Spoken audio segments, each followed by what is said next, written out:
को अपना विजय नामक धनुष प्रदान किया और उसे ये आशीर्वाद दिया कि उसे वह वस्तु मिलेगी जिसे वह सर्वाधिक चाहता है, अमिट प्रसिद्धि।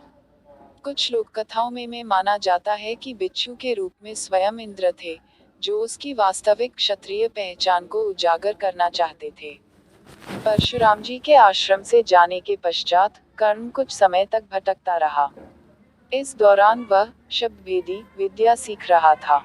अभ्यास के दौरान उसने एक गाय के बछड़े को कोई वनीय पशु समझ लिया और उस पर शब्दभेदी बाण चला दिया और बछड़ा मारा गया। तब उस गाय के स्वामी ब्राह्मण ने कर्ण को श्राप दिया कि जिस प्रकार उसने एक असहाय पशु को मारा है, वैसे ही एक दिन वह भी मारा जाएगा, जब वह सबसे अधिक असहाय होगा और जब उसका सारा ध्यान अपने शत्रु से कहीं अलग किसी और काम पर होगा। इस प्रकार कर्ण परशुराम का एक अत्यंत परिश्रमी और निपुण शिष्य बना। कर्ण दुर्योधन के आश्रय में रहता था।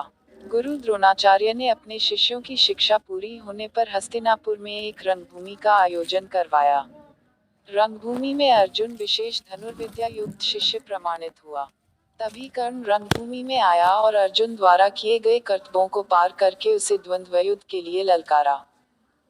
तब कृपाचार्य ने कर्ण के द्वंद्व युद्ध को अस्वीकृत कर दिया और उससे उसके वंश और साम्राज्य के विषय में पूछा, क्योंकि द्वंद्व युद्ध के नियमों के अनुसार केवल एक राजकुमार ही अर्जुन को, जो हस्तिनापुर का राजकुमार था, द्वंद्व युद्ध के लिए ललकार सकता था। तब कौरवों में सबसे ज्येष्ठ दुर्योधन ने कर्ण को अंगराज घोषित किया, जिससे वह अर्जुन से द्वंद्व युद्ध के योग्य हो जाए। जब कर्ण ने दुर्योधन से पूछा कि वह उससे इसके बदले में क्या चाहता है, तब दुर्योधन ने कहा कि वह केवल ये चाहता है कि कर्ण उसका मित्र बन जाए।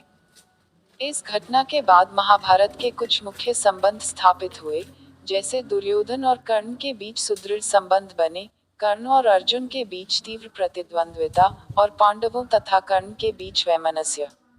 कर्ण दुर्योधन का एक निष्ठावान और सच्चा मित्र था। यद्यपि वह बाद में दुर्योधन को खुश करने के लिए द्यूत क्रीड़ा में भागीदारी करता है, लेकिन वह आरंभ से ही इसके विरुद्ध था। कर्ण शकुनी को पसंद नहीं करता था और सदैव दुर्योधन को यही परामर्श देता कि वह अपने शत्रुओं को परास्त करने के लिए अपने युद्ध कौशल और बाहुबल का प्रयोग करे, न कि कुटिल चालों का।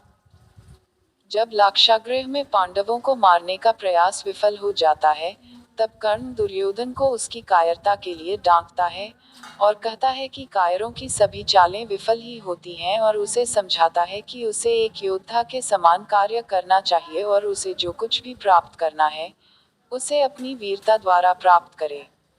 चित्रांगद की राजकुमारी से विवाह करने में भी कर्ण ने दुर्योधन की सहायता की थी। अपने स्वयंवर में उसने दुर्योधन को अस्वीकार कर दिया और तब दुर्योधन उसे बलपूर्वक उठाकर ले गया। तब वहां उपस्थित अन्य राजाओं ने उसका पीछा किया, लेकिन कर्ण ने अकेले ही उन सबको परास्त कर दिया। परास्त राजाओं में जरासंध, शिशुपाल, दंतवक्र, साल्व और रुक्मी इत्यादि थे।